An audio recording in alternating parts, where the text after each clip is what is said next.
पहले तो मैं सोच रहा था भुला दूंगा, मगर वो जैसे ही सोता हूँ तो बार बार वो दिन याद आ जाते। वो 3 दिन रुमानिया बॉर्डर के पहले वाले। मेरे निकलने के बाद इतना ख़राब कंडीशन हुआ, एम्बेसी ने एडवाइजरी जारी की कि उसके इतने घंटों के लिए युद्ध बंद रहेगा। तो उस टाइम अब बस को अरेंज करवा के, जो हमारे कॉन्ट्रैक्टर हैं, एजेंट हैं, बसों को अरेंज करवा के बच्चों को जल्दी जल्दी उस शहर से निकाला। मेरी 16 की फ़्लाइट थी और फिर मैं 18 की मतलब मॉर्निंग पे दिल्ली आ गया था। कोविड के टाइम पे किया होगा तब भी, तो क्योंकि किया जा रहा था मैंने। मेरे यूनिवर्सिटी में लगभग 1000 के आसपास इंडियंस थे, या उससे ज़्यादा ही कहिए। मैं थोड़ा वेट कर रहा हूँ, देख रहा हूँ कैसे सिचुएशन बनेगी, हमारी गवर्नमेंट हमको क्या एडवाइजरी जारी करेगी, उस हिसाब से हम लोग काम करेंगे। अगर यूक्रेन में कंडीशन ख़राब हुई तो फिर हो सकता है हम लोग दूसरे कंट्री में ट्रांसफ़र लेके अपनी पढ़ाई कंटिन्यू करें। खाना ख़त्म, पानी का सप्लाई भी बंद, गैस जो होती है गैस की पाइपलाइन बंद। पानी जो पी रहे हैं, जो अभी स्नो पड़ रही है, तो वो स्नो अभी पड़ी हुई है तो उसको समेट करके उसको अंदर ला रहे हैं किसी बर्तन या मतलब केटल में डाल के, उसको मतलब पानी बना रहे हैं और उसी को पी रहे हैं। अब वो पानी कितना साफ़ है कितना नहीं है, लेकिन जिंदा रहने के लिए तो उनको पीना है।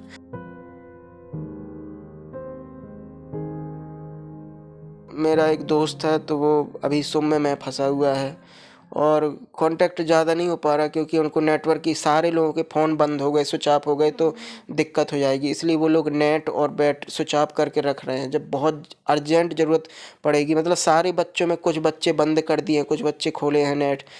मेरे जाने के बाद रेलवे स्टेशन पे भी बम गिराए और यूनिवर्सिटी पे भी, KNMU यूनिवर्सिटी है, उस पर बम गिराए हुए हैं। खाना था नहीं, पानी था नहीं, तो पहले तो बहुत गुस्सा आती थी कि क्यों मैं घर से निकला।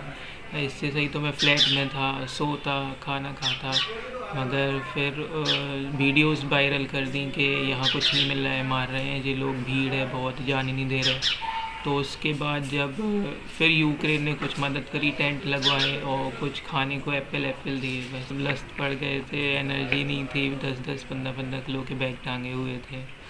कुछ दिखाई नहीं दे रहा था कैसे बॉर्डर इससे पार होंगे, कब जाएंगे, कब अपनी इंडिया पहुंचेंगे, कब मिलेंगे परिवार से। कोई पूछने वाला ही नहीं है, सिर्फ बातें हो रही है कि हाँ आपके लिए ऑफिसर खड़े हैं। कौन ऑफिसर खड़ा है? कोई नहीं खड़ा है यहाँ पे।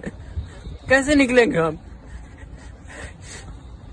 26 को यहाँ से हम लोग, यूनिवर्सिटी वालों ने बस अरेंज कर दी थी कि आप लोग रोमानिया चले जाइए। तो रोमानिया के, यूक्रेन के बीच बॉर्डर पे लोग ने उतार दिया और फिर 15 किलोमीटर हम लोग को चलना पड़ा रोमानिया बॉर्डर तक। और वहाँ कुछ खाने की नहीं थी और बहुत ठंड थी, -2 था। और फिर जिस दिन स्नोफॉल हुई थी उस दिन -10 था। वहाँ फिर रोमानिया के लोगों ने बहुत सपोर्ट किया, वहाँ सब टेंट मिला, खाने के लिए खाना और सब कुछ मिला था वहाँ रोमानिया में। फिर 1 तारीख से 4 तारीख तक आप लोग रोमानिया में रुके। फिर 4 तारीख को उन लोग ने बस करके एयरपोर्ट पहुंचा दिया था हम लोग को, और एम्बेसी ने भी बहुत मदद करी थी। ओडेसा में उस दिन बम्बार्डिंग चालू हुई थी, जिस वजह से मैं वहाँ से निकलने की कोशिश की और मैंने वहाँ से बस ट्रांसपोर्टेशन लिया और हम लोग का 7 लोग का ग्रुप था, जिसमें हम लोग जो नियरेस्ट बॉर्डर थी यूक्रेन से रोमानिया की, वहाँ पहुँचे हम और वहाँ से निकले हम। रोमानियन गवर्नमेंट ने हमारे लिए वहाँ पे खाना वाना रखा, शेल्टर्स रखे, ट्रांसपोर्टेशन भी दिया, होटल भी दिया।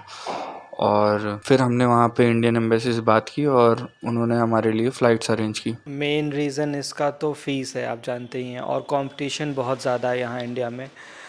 फ़ीस क्योंकि यूक्रेन में लगभग 4 लाख के आसपास सालाना है और यहाँ पास 10-15 लाख से स्टार्टिंग होती है प्राइवेट कॉलेजेस की, और उतना हम मिडिल क्लास अफोर्ड नहीं कर पाते। जो मेडिकल एजुकेशन है इंडिया में वो ज़्यादा अच्छी नहीं है, जिस वजह से हम लोग को वहाँ जाना पड़ रहा है बाहर, और सीट्स बहुत कम है। जैसे इस साल ये नीट यूजी में 16 लाख लोग आए, बट जो सीट्स हैं मेडिकल सीट्स वो अभी 1 लाख भी नहीं होगी फॉर श्योर। अगर आप सोचो कि किसी ने हेल्प करी है तो किसी ने भी हेल्प नहीं करी है। हम लोग जब कैंप में शिफ्ट हो गए थे तो 2 दिन बाद ही जो है इंडियंस का बहुत बुरा हाल हो रखा था।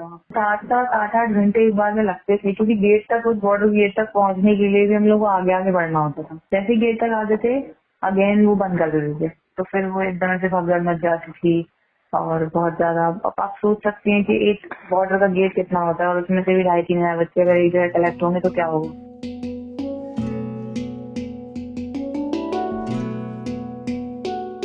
पूरी रात नींद नहीं आई। कहीं ऐसा नहीं कि हॉस्टल वाले बच्चे आ जाए और हमारे बच्चे रह जाए, तो पूरी रात मोबाइल खोल के देखा कहीं बच्चे ऐसे नहीं कि रह जाएं उधर। टीवी पे न्यूज भी देख रहे थे कि एक बच्चे को और पुलिस वाले ने लात मारी।